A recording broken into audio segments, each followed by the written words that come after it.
All right, Anne Burrows will be giving her speech today from the Engaging Humor Pathway. It is a level number 1 project, and the purpose of this project is to learn or review basic methods for writing a speech and to present a well-organized speech on any topic. And it's to select a topic that also appeals to you. Clearly define your topic and organize your speech. For the timer's record, the time will be 5 to 7 minutes, and her title is Directionally Dyslexic. So let's welcome Anne Burrows, DTM3, with her speech, Directionally Dyslexic. Fellow Toastmasters and welcome guests, we all have issues, right? Well, one of mine is I'm directionally dyslexic. I get geographically confused. In other words, I get lost easily. You have no idea how frustrating it is to get in the car, drive for an hour and a half, not know where you've been, how you got there, or how you got home. It's very confusing.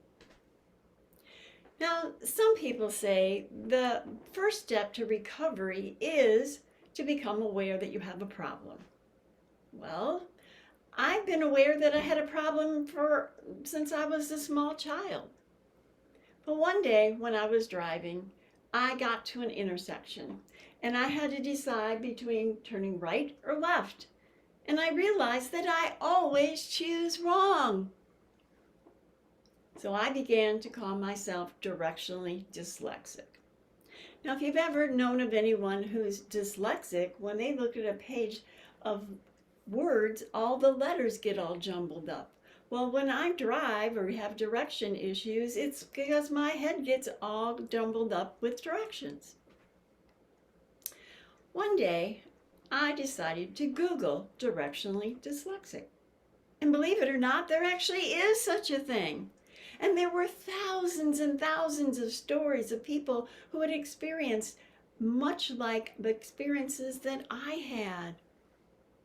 And as I read through the material, they explained that one of the things that people were challenged with when they had this issue was they had trouble remembering their right from their left. I can remember so clearly being in grade school when the teacher would say, "Okay, kids, put your hands like this, trace the L. That's how you'll know this is your left side." Well, if you're dyslexic, you see things all in the different directions. So that was no help whatsoever. But eventually I figured out that I wrote with my right hand, and that was on my right hand side. So now I could figure it out. Now, I was very glad I didn't become a cheerleader. You had to lean to the left, to the right, the left, stand up, sit down, fight, fight, fight. That would have been way too confusing for my brain.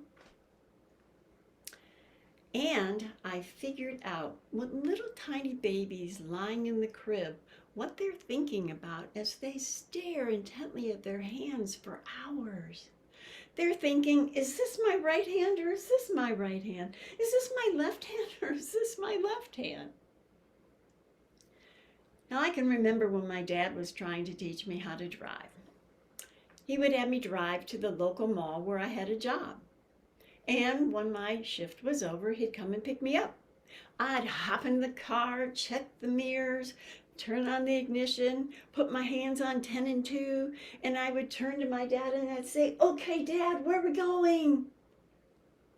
Well, after about a month of this, my dad began to roll his eyes and said, "Don't you know where you're going yet?" Well, I didn't, and I didn't know why it was so difficult for me. Now, the good news is I did eventually learn how to drive. And if I go places that are fairly familiar, most of the time I can get there okay. But if I'm going to go someplace that's totally out of my comfort zone, I have to be very careful and get very clear directions. And I would oftentimes call on my husband, Mr. Compass, for help. Now, Mr. Compass is the total opposite of me. He is excellent at directions. he would help me figure out the directions. But he would roll his eyes. I don't know what it is with these guys and their eyeballs. Are they loose or what? Eventually, we got a computer.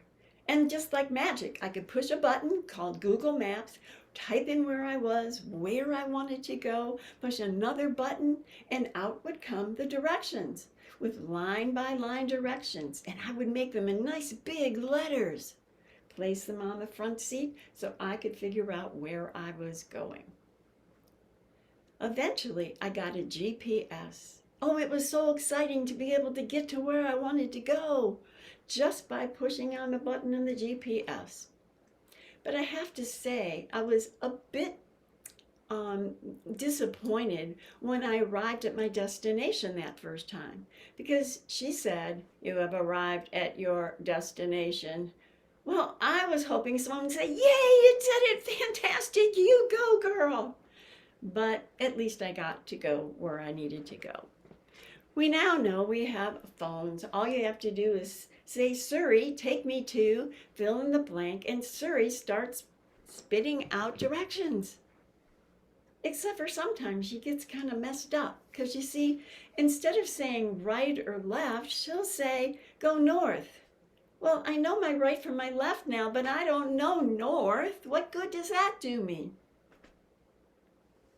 Well, as I continued to read through the information on the website, I finally figured out where the problem lies. And the problem lies here. You see, most people have an internal compass, but people like me don't have one. It doesn't exist for us.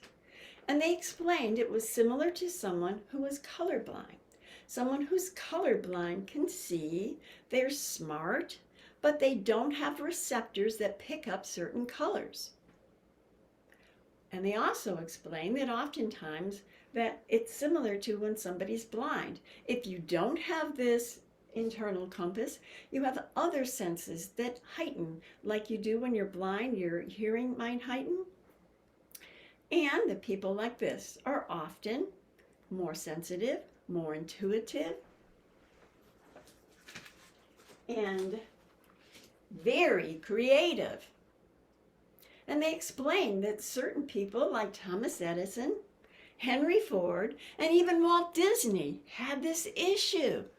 I started to think, oh my gosh, those are really nice footprints to be stepping after.